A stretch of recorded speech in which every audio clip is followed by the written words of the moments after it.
गुरु का मतलब अब आपको समझना चाहिए कि जो लोग काषाय वस्त्र पहन करके पैसा इकट्ठा करते हैं वो लोग कभी भी गुरु नहीं। जिनके पास टूटी हुई साइकिलें थी और आज इम्पाला में घूम रहे हैं वो कभी भी गुरु नहीं हो सकते। जो आदमी परमात्मा को पाया हुआ है वो चाहे जमीन पे सो जाए और चाहे वो महलों में सो जाए, आराम से। इसके लिए जनक राजा का मैं आपको एक उदाहरण, जनक राजा के पास में नचिकेता करके एक बड़ा भारी आर्थ गया था। पहले तो वो शंका से व्याकुल था।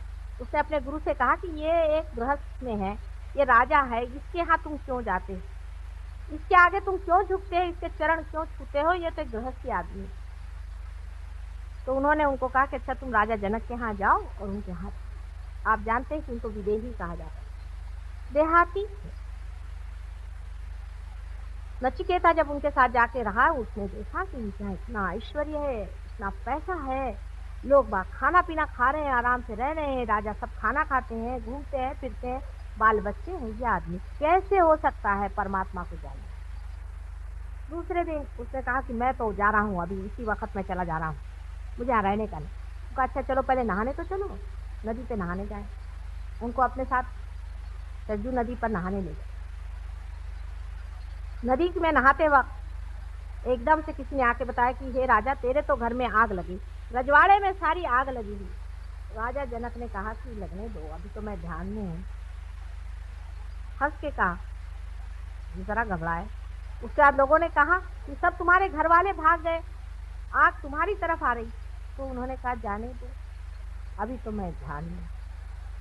उसके बाद उन्होंने कहा कि अरे भाई आग यहाँ तक आ गई, तुम्हारे जो बाहर आभूषण और वस्त्र पड़े हैं ये भी चले जाएंगे, वहां जो रक्षक थे वो भी भाग गए। तो ये नचिकेत जो अंदर नहा रहे थे उनके एक दो जो कपड़े बाहर पड़े हुए, वो उन्होंने सोचा अगर ये जल जाए तो मेरा क्या हाल होगा, तो भागे बाहर।